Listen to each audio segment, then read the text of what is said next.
अमन जी, लंबे वक्त से सवाल उठ रहा था कि जो चुनावी गाड़ी है, कारवां है, जब पूर्वांचल की ओर बढ़ेगा तो कहां होंगे राजा भैया? क्या भाजपा की तरफ इसी प्रकार से बने रहेंगे या फिर सपा का साथ आखिरकार दे देंगे? और न्यूट्रल रहने की उन्होंने जो बात की वो तो कहीं हद तक ठीक नजर आती है, लेकिन एक तो अनुप्रिया पटेल के खिलाफ जिस प्रकार से अब राजा भैया ने मोर्चा खोला है, क्या इससे अनुप्रिया पटेल जिन 2 लोकसभा सीटों पर चुनाव लड़ रही है, क्या वहां उनकी राहें मुश्किल नजर आ रही है? देखिए बिल्कुल, और जिस तरह से राजा भैया की बात कर रहे हैं और लगातार इसी बात को लेकर चर्चा हो रही है कि भाई आखिरकार बीजेपी और राजा भैया के बीच में ऐसी क्या बात बिगड़ गई कि अचानक राजा भैया जो हैं उनके पूरे सुर बदलते हुए नजर आते हैं। यहाँ तक कहते हैं कि मैं किसी का भी साथ नहीं दूंगा, चाहे बीजेपी है या सपा है या और कोई दल है, बल्कि मैं कार्यकर्ताओं को छूट देता हूँ कि भाई आप जिसे चाहे उसको वोट कर सकते हैं, जिसे चाहे उसका साथ दे सकते हैं। तो ये बताता है कि कहीं ना कहीं ये जो बात उन्होंने कही है ये पूरी तरह से बीजेपी के खिलाफ है और सपा के पक्ष में जाती हुई नजर आ रही है। आप देखिए कि तमाम सारे जो उनके नेता हैं वो सपा के पक्ष में समर्थन देने की बात करते, नारेबाजी करते, तो ये तमाम जो समीकरण बताते हैं कि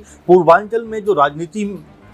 लगातार बीजेपी के पक्ष में दिखाई पड़ रही थी, अचानक से ऐसा लग रहा है कि जो 4-5 सीटें हैं जिनके ऊपर प्रभाव है राजा भैया का, वो उनके हाथ से छूटती हुई दिखाई पड़ती हैं। आप देखिए प्रतापगढ़ की बात करिए, कौशाम्बी, इसके अलावा इलाहाबाद की आप बात कर सकते हैं। और ये तो जो 3-4-5 सीटें हैं इसमें राजा भैया का न सिर्फ वोट बैंक है बल्कि प्रभाव इतना ज़्यादा है कि जिस तरफ वो जाएंगे और उनका जो वोट बैंक है वो भी उस तरफ जाता हुआ नजर आएगा और इससे बीजेपी को कई सीटों पर घाटा हो सकता है। खासकर प्रतापगढ़, कौशाम्बी, जो प्रयागराज की सीटें हैं, इसको लेकर ये बात कही जा रही है कि अगर राजा भैया बीजेपी के खिलाफ हो गए तो यहाँ पर सपा को या इंडिया गठबंधन को इसका फायदा होता हुआ दिखाई पड़ेगा। और यही बात है जो बीजेपी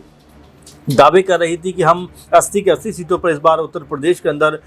आने वाले हैं, चुनाव जीतने वाले हैं, उसको बड़ा झटका लगता वक्त से नजर आ सकता है। क्योंकि यहाँ पर बीजेपी की जो रणनीति थी पूर्वांचल में, ऐसा लगता है कि वो पूरी तरह से फेल होती हुई दिखाई पड़ती है।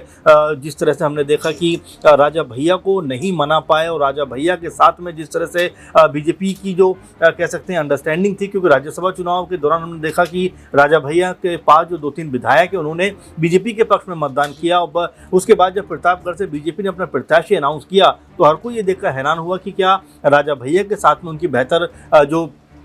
तालमेल था, क्या वो खराब हो गया, गड़बड़ा गया है। उसके बाद भी ये लगा कि हो सकता है कि ये आपस की अंडरस्टैंडिंग का मामला हो, लेकिन अमित शाह के साथ मुलाकात के बाद भी राजा भैया ने कहा कि भाई मैं बीजेपी का साथ नहीं दूंगा और मेरे कार्यकर्ता, मेरे जो साथ में काम करने वाले लोग हैं, वो जिसे चाहे उसको समर्थन